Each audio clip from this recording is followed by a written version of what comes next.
معروف دانشور اور لکھاری پروفیسر وارث میر نے ضیاء فوجی آمریت کے تہ در تہ اندھیروں میں اپنے لہو سے سچائی کا چراغ روشن رکھ کر ایک ایسی نادر اور نایاب مثال قائم کی جس کی نظیر ماضی قریب میں ملنا مشکل ہے۔ ہماری تاریخ کے ایک ایسے بھیانک دور میں جب سیاسی کارکنوں کی ننگی پیٹھ پر کوڑے برسانے کی حکمت عملی سکہ رائج الوقت تھی، وارث میر نے وقت کے فوجی آمر جنرل ضیاء کی آنکھوں میں آنکھیں ڈال کر اسے للکارنے کی روایت قائم کی، حالانکہ انہیں اس کی بھاری قیمت ادا کرنا پڑی۔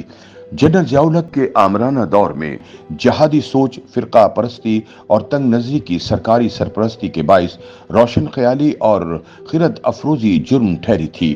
پروفیسر وارث میر کی غیرت ایمانی نے اس صورتحال میں باطل کے ساتھ زندہ رہنے کی بجائے جابر سلطان کے سامنے کلمہ حق کہتے ہوئے مر جانے کو ترجیح دی۔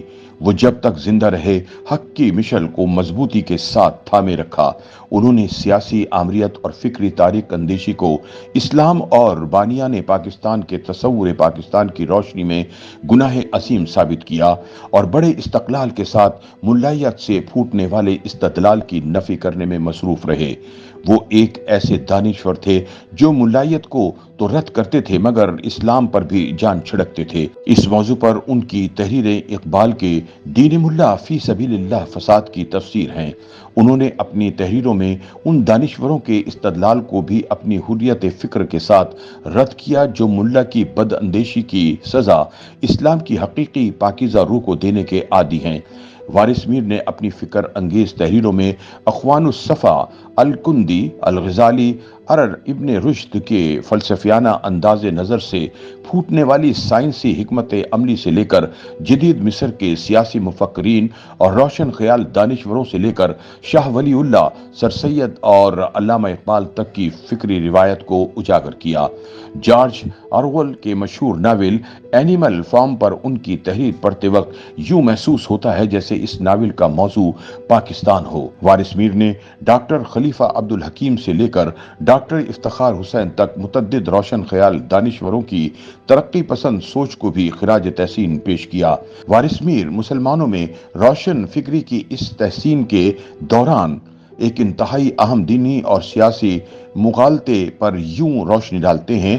میں پاکستان میں پروان چڑھنے والی ایک خاص تنقیدی روایت کی طرف اشارہ کرنا ضروری سمجھتا ہوں، اور وہ روایت یہ ہے کہ مجدد الف ثانی شاہ ولی اللہ، سر سید احمد خان اور اقبال پر بر صغیر میں راسخ العقیدگی یعنی مذہب پرستی کو فروغ دینے کا الزام لگایا جائے، اور پھر یہ ثابت کیا جائے کہ ان لوگوں نے صوفیہ کی انسانیت نواز اور عالمگیریت کی حامل تحریکوں کو سبوتاژ کیا۔ اس کے علاوہ یہ کوشش بھی کی جاتی ہے کہ منطقی طور پر اس تاثر کو ابھارا جائے کہ انہی مسلمان مفکرین کی تنگ دلانہ کثرت پسندی نے غیر فطری انداز میں ہندوستان کو تقسیم کرایا۔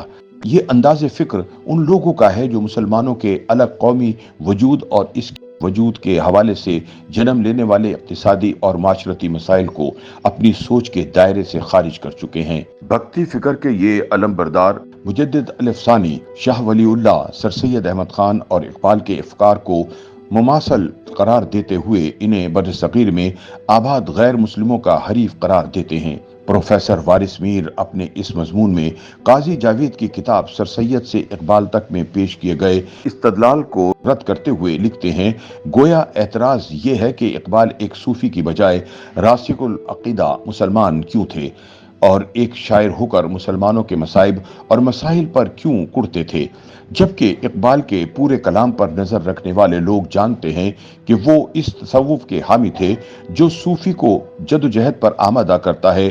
وہ رسوم کو نہیں بلکہ باطنی تجربے کو مذہب کا نام دیتے تھے۔ بانیان پاکستان کے فکر و عمل کو متنازع بناتے رہنے کی یہ عادت پاکستان میں فوجی حکومتوں کے زیر اثر پنپتی چلی آ رہی ہے۔ وارث میر نے اپنی کئی تحریروں میں فوجی حکومتوں کے سیاسی کردار بارے بحث کی ہے۔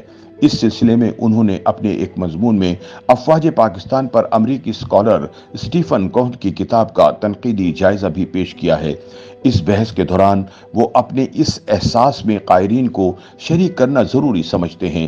یوں محسوس ہوتا ہے کہ پاکستان آرمی کے متعلق یہ کتاب پاکستانی قائرین کی بجائے امریکی ماہرین کے لیے لکھی گئی ہے۔